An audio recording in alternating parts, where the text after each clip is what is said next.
listening to PetLifeRadio.com.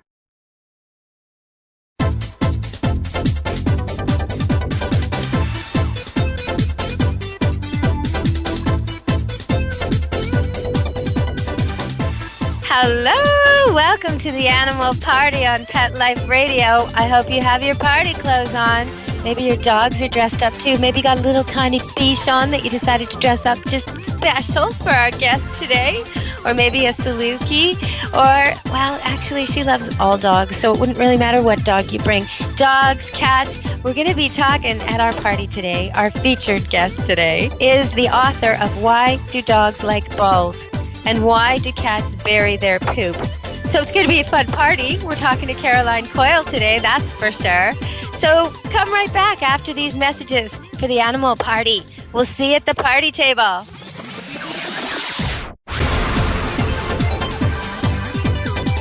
Don't go anywhere, because the best is yet to come. Stick around. This valuable information comes from your pet. There's nothing like a wagging tail or friendly paw to lift your mood. They're therapeutic and make us feel good. Studies show pets even reduce stress, prevent heart disease, lower blood pressure, and fight depression. So there you have it. Pets are a daily dose of good health and happiness. Pets add life. To learn more, visit petsaddlife.org. It's time for school for you and your friends, your furry best friends. Train your dog the fun and easy way with Teacher's Pet Sessions. Teacher's Pet host Pia Silvani teaches you step-by-step how to train your dog the fun and easy way. You get 8 30-minute live audio training sessions, complete transcripts of each session, plus a basic training manual to get you and your dog off to a great start. Training begins the moment you bring your dog home. Teacher's Pet Sessions offers positive reinforcement training to shape your dog's behavior and encourages upbeat, enthusiastic responses to ensure that your dog will enjoy learning. Teacher's Pet Sessions dog training is fun at both ends of the leash. So listen, learn, and laugh with your dog with Teacher's Pet Sessions. Get your copy of Teacher's Pet Sessions Volume 1 today. To order, go to teacherspetsessions.com. Hi, this is Pia Silvani, your host. Bring your dog, tug toy, and treats, and get ready to have some fun. teacherspetsessions.com. Got questions about your hound's health? Need the facts on Fido's fitness or food? You want to unleash your pup's potential? Well, you've come to the right place with Win with Dogs. Here, we learn how easy it is to naturally improve the lives of our furry friends. So sit, stay, and get ready to win with dogs. With me, Raquel Wynn. Exercise, nutrition, interaction, and love make for one healthy, happy hound. Give yourself the gift of knowledge on demand every week right here at Pet Life Radio with me, Raquel Wynn, and Win with Dogs.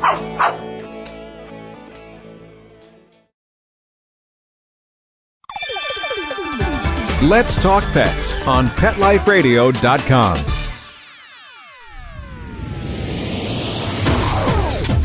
You're inside the VIP room with the hottest party in town. Back to the party. Let's go! Welcome back to the Animal Party. We're going to have Caroline Coile, PhD, on our show today. She's written 31 books and more than 300 magazine scientific articles about dogs. In fact, when you look in the back of one of these books, it says she's written 29 books. So since this one was published, there's been 2 more.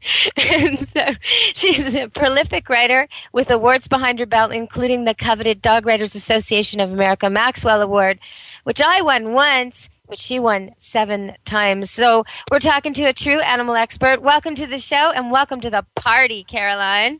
Hey, Deb. My dogs they're ready to party here, too, I think. They're dancing all around and barking, so I hope they'll let me get a word in. Well, do your dogs like balls, as this book says? And why do they like balls? Some of my dogs do and some don't. I have Salukis, and they just like to be persnickety about whatever they can.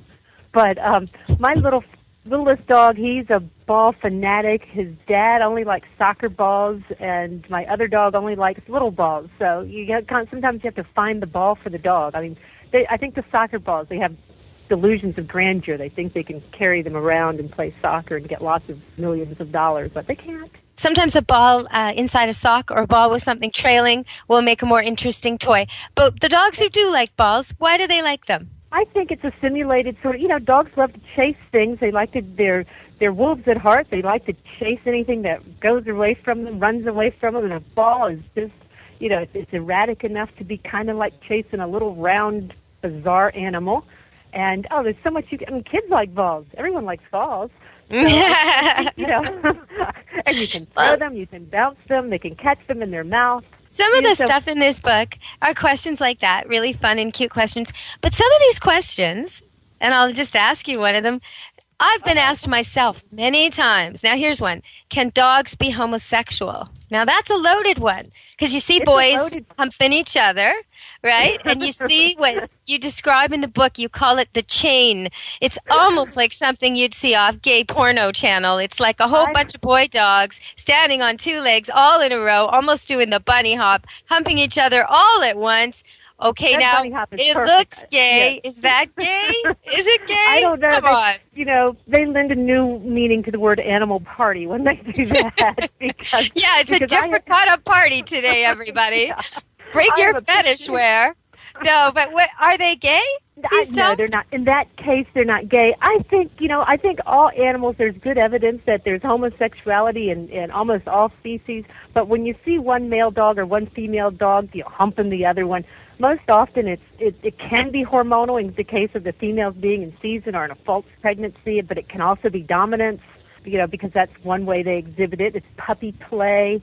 It's just, it's a fun thing to do, but it is true. When I have one female in season and I have a bunch of males, I have a photograph of 5 of mine in a line doing that bunny hop. And, I always say they're doing their train imitation because they're all going, and one of them's going, woo, woo, because, they're howling and panting because they want the female in season. So I guess each other is just the next best thing. But there is the odd dog. And I've heard it in terms of cattle. It's got a very derogatory term, but there's a label for cows like this. And they'll often put the cow down because he'll cause such a ruckus in the barn. But there is the odd dog who prefers companionship and even mounting with another male over bitches, even bitches in heat. Isn't that correct? There's the odd one. But I mean, they're really, really few. Yeah. I believe that. I've never met one of mine that have. I've certainly have males that seem more interested in each other. You never met Chico the chocolate lab. Oh my goodness. All the boys saw him coming. They'd look at me like, not Chico. Yes, Chico the chocolate lab. Boy, oh boy. His name was originally Benny, but it got changed to Chico. And yes. It was so funny.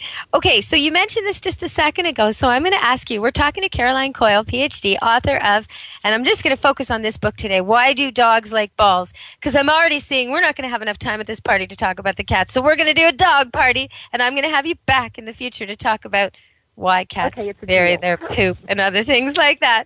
So we'll focus on the dogs today. But, you just mentioned it quickly. You said in your answer about gay dogs that sometimes the girls think they're pregnant and they're not.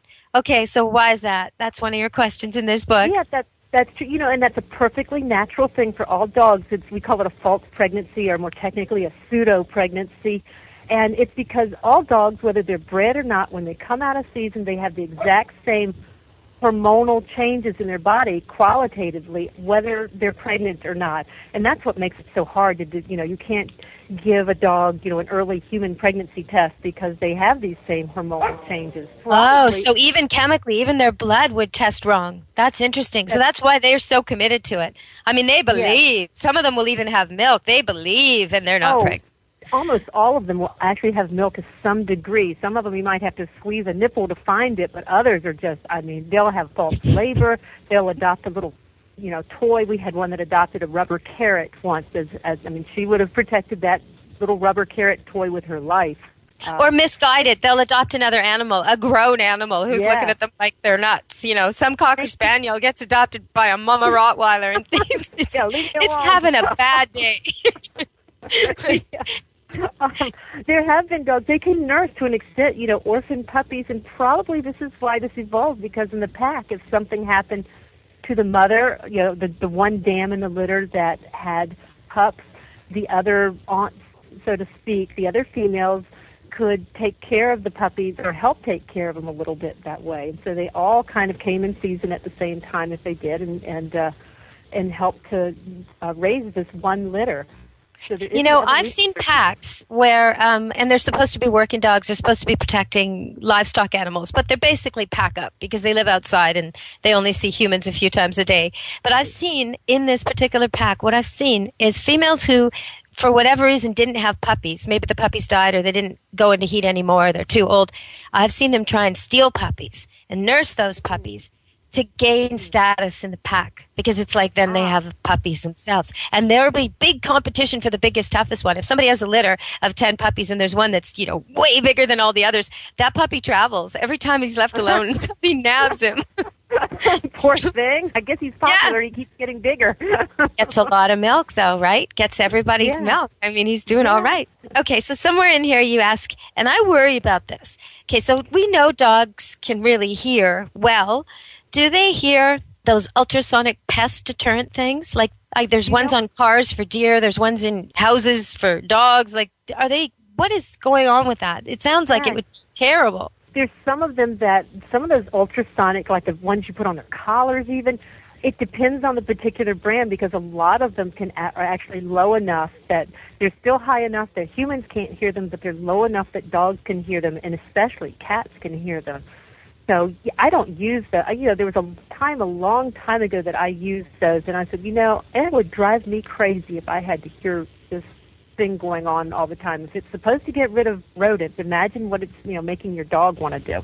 Well, I did wonder about that. And then you think, like, when a human has ringing in the ear, drives them crazy. They go to the doctor, they get medicines, they try. Okay, well, that's what you're doing to your healthy pet. All day. Like, if the dog was badly behaved before, this is not going to help things. Right? That's funny, though. Things that we have in our house that we're probably driving our animals crazy. A lot of, birds can see the flickering of fluorescent lights, and if you leave a bird under fluorescent lights, it's like he's living in a strobe-like condition. And, we never notice.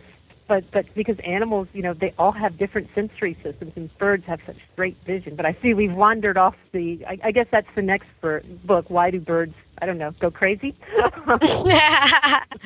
Okay, so before we wander off, we're going to take a break, and we'll go back. We're going to get a drink. What would you like? Maybe some wine, maybe some champagne. We're going to go get some drinks and give our dogs some fresh water.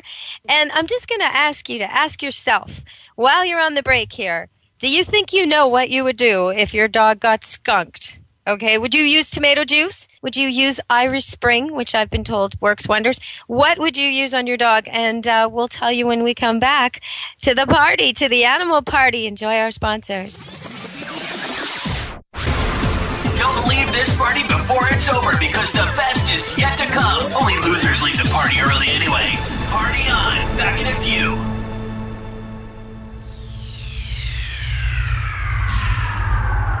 Greetings, human. What planet am I on? Welcome to Pet Planet. Here's a copy of Pet Planet Magazine, Florida's most informative and fun pet resource magazine. It features heartwarming stories and informative articles from local and national pet experts. Excellent. Pet Planet Magazine offers Operation Planet Rescue, helping rescued pets find new homes. And it's available at 500 locations in South and Central Florida and 24/7 on the internet at petplanetmagazine.com. If you're out and about with your pet, you may be featured in Paparazzi, candid pictures of you and your pet. For up-to-date pet-friendly events, activities, and pet-related services and products, Pet Planet Magazine is your final destination. I shall take this magazine home with me. Back to your home planet? No, to my condo in Boca. Pet Planet Magazine. Check them out at www.petplanetmagazine.com or 352-394-8578. It's out of this world.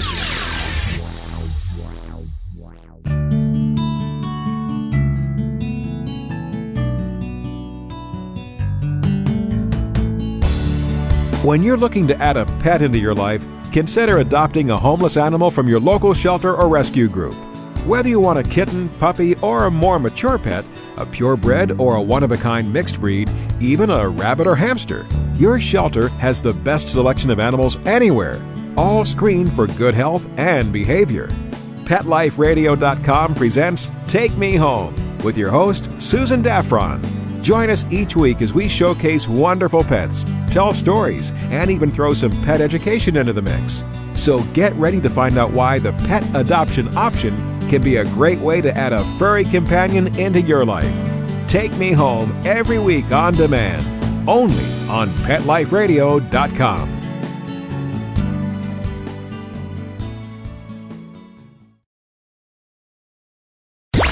Let's talk pets. Let's talk pets On Pet Life Radio. Pet Life Radio. PetLifeRadio.com.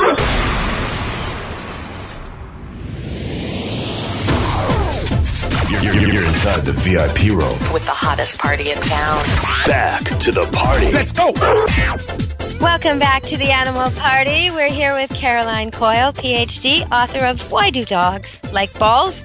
And I told you we'd let you know what to do if your dog gets skunked. So we've got a recipe here on page 147. This book is absolutely chock full of just great questions and the answers. Can dogs be twins? Can they be Siamese? Do they need glasses? Are they right-pawed or left-pawed? What about tail docking? How do they age? All these types of things. Is it really 7 years? All the stuff you wish you knew, little quirky things, all in here. So here we go. What do we do if the dog gets skunked? Well, I'd make him leave, but that's not usually outside. Like, come back in a month. But otherwise, I'd put a gas mask on and take him in the house. And there's a recipe that really does work. You take. Okay, so I'm going to give it out. It's 1 quart. Yep, 1 quart, 3% hydrogen peroxide, and you need a fresh bottle.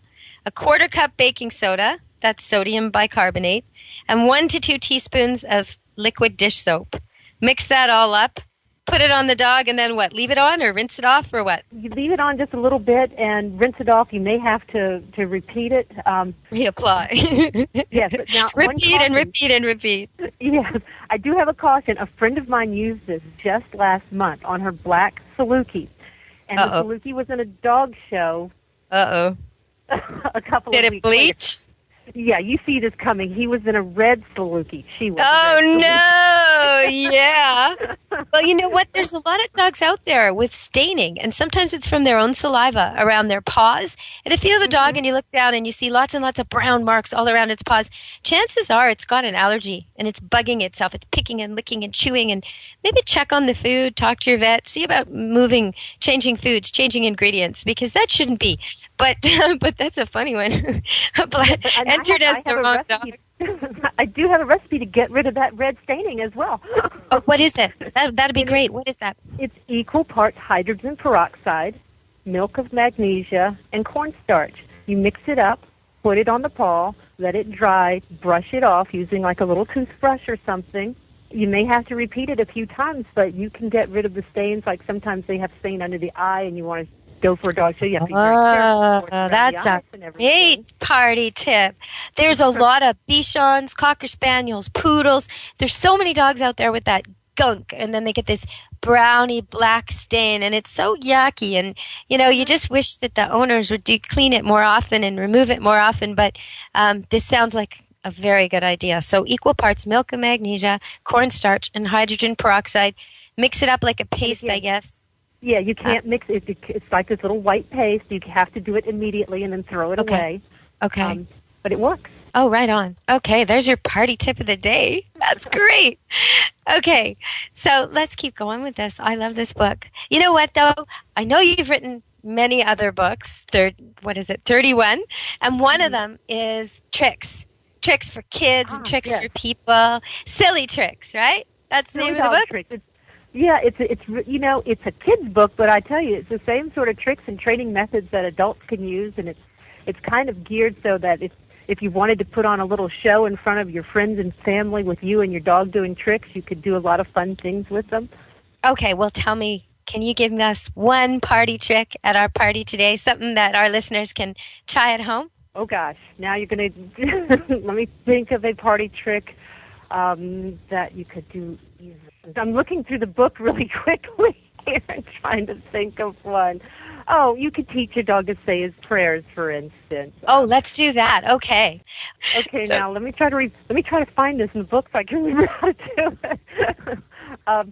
Actually, you know what? Here's one that's also fun. You can teach your dog to turn your light switch out. The problem with this trick is he might do it when you don't want him to. So you have to make sure you use a cue and that you never let him do it without the cue, that the cue's a big part of it. And that's true with any trick. You don't want your dog, say you teach your dog to jump into your arms, which I've done with my cats. You don't want them to do that when you're not ready for it, because they'll knock you right over or they'll get you filthy. You know, there's times for it and there's times not for it. So you want it to be a real cue that is obvious and different from normal things you're saying. You know, something odd, right? Yeah. So what would you do with this? So let's teach them how to do. Lights out. Yeah, lights out. Now, of course, this only works with dogs that are tall enough to reach the light switch, but you could put a chair under it too, so he could jump up and then, put his paws on the arm of the chair. And the way you teach them to do this is really simple. You just teach your dog to touch his paw to a target, like a little round sticker. And every time he touches it, you say, good, and give him a treat or whatever your reward word is. Some people use a clicker, but you don't have to. You can use a treat. You can use a ball if your dog doesn't love treats. Just something he loves. So you say, good boy, and then you do it again. And then good boy, and you do it again. And it takes, it's surprisingly easy to teach him to do this, and then you start moving the target from one place to another, and he runs there and touches it with his paw. Then get a sticker so it'll stick on the side of the wall, or use some tape or something and stick it on the side of the wall. Now he has to use his paw up on the wall and touch it, and gradually move it higher and higher on the wall so he's on his hind legs, and finally puts it right over the light switch, and then make him so he has to touch it hard enough to turn the light switch on or off for his reward. And then you add the cue, lights out, and only give that reward if you've said the cue ahead of time. He doesn't get rewarded for just running around and turning your lights off, because that's not going to be very popular. Well, and that you'd have to watch. If your dog's really, really keen and really, really bored, this might not be the trick for him. Like a very busy border collie would go around turning off all the lights. On the other hand, you could teach him to do that at the end of the day and say, okay, go turn the lights off, and he'd turn them all off. That's very right. Power smart. If, you're lying in bed and you say, oh, I wish I'd turn the lights off. I really don't want to get out from under these covers. You go, do something. Turn the lights off for me. I once taught a border collie that I was pet sitting to fetch the shoes. So he would go fetch my boot, and then I'd say, go get the other one, and he'd go fetch the other one. And it was funny because he had a real preference. If I didn't tell him go get the shoe or go get the boot or something very specific, he would always bring me my walk the dog boots. And no matter what he brought, if he brought the wrong one, say he brought my dress up shoe, when I sent him to get the other one, and I said, no, this is the wrong one, I want my boots, or whatever, he would always bring the match anyway. Like he thought in pairs. It was really interesting, yeah. And the same dog, the reason I thought of teaching him this was because one of the owner's complaints was that the dog was messing, the way the owner put it. He said, he's messing with my mind. I go out in the morning, my shoes are a certain way, I come home, and they're all rearranged. All the white ones on here and all the dark ones over here, all the outdoor ones here, okay, well, the dog was bored. But I thought, you know what? If he's paying so much attention to shoes and he's not destroying them, let's get him to do something constructive with the shoes. And I think sometimes that's what it takes with tricks, is looking at your cat and saying, okay, he likes to lick, or he likes to shake paw, or he likes to head butt, or he likes to wrap around my legs, whatever he likes to do. Then you come up with a phrase and a reward, and bingo, you've got a trick within a week. Yeah, so that's I think so true. I mean, there's some dogs that you'll try and teach them a trick and try it, and it's, you're making progress, but it's painful. Change what you want to teach them, because some dogs, just like us, we have innate tendencies to learn some things fast and other things slowly. I have a Rottweiler, very, very oversized Rottweiler that I got because he was so big the breeders didn't want him. Huge dog, head like a cow. And I thought, okay, it'll be great for him to do that trick where he put the treat on the nose and then tosses it up and he catches it. He loves food. He's got a flat face, right? I thought, this will be great. Okay, the dog's almost 7 years old. And he still has not mastered that trick. Not even close. Like maybe 1 out of 5 times he gets it. So, okay, you might think he's stupid. But no, that same dog, I have to double latch all the kennels and the latch doors in the kennel down at our Camp Good Dog kennel, or else he'll go around and open them all. Like playing pranks. He'll open all the latches. Wow. All the other dogs are locked in. So he's not stupid. He just, I think, would rather toss the treat to the ground and eat it than mess with this silly game that he thinks is ridiculous. It's not his trick, right? Now, my blue heeler, who passed last June, she would have been ashamed if it had hit the ground. Like, she loves this trick, you know? And so they're kind of different, you know, they're just different. Also, the Rottweiler knows if it hits the ground, nobody else is going to beat him out of it. He's got it, right? True. The blue heeler might think, you know what, I got to catch that. Or that Rottie's going to get it. So I think a lot of times different personalities play a role. And your book is great because it has so many tricks.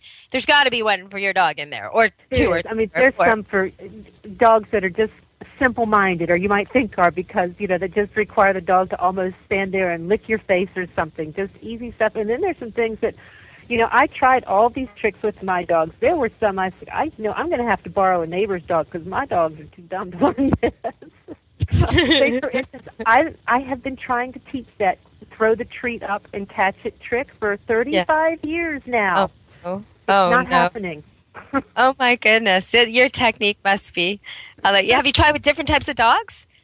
Well, no, I've only tried on the Salukis, and the hard part for them is they have such a narrow nose. The treat just falls right off. It doesn't balance there for a second. And very little interest in the treat. You know, the dog has to almost go cross-eyed staring at it and be really intense about it to catch it. And they're probably looking at you like, why are we doing this again, Mom? Mm-hmm. You know we don't like this game? So you told me about something you do. Now, this is a party. This is a party you have with your own dogs. If you ever drive by and you see a lady or a man in a field waving a plastic bag with these skinny dogs with long, beautiful Barbie doll hair flowing all around, leaping and leaping like they've lost their minds, you're not watching what you think. You're not seeing a street person get attacked for their possessions. What are they seeing if they see this? They're seeing probably a sighthound's most favorite game, but a lot of other dogs love this game too, and it's so simple.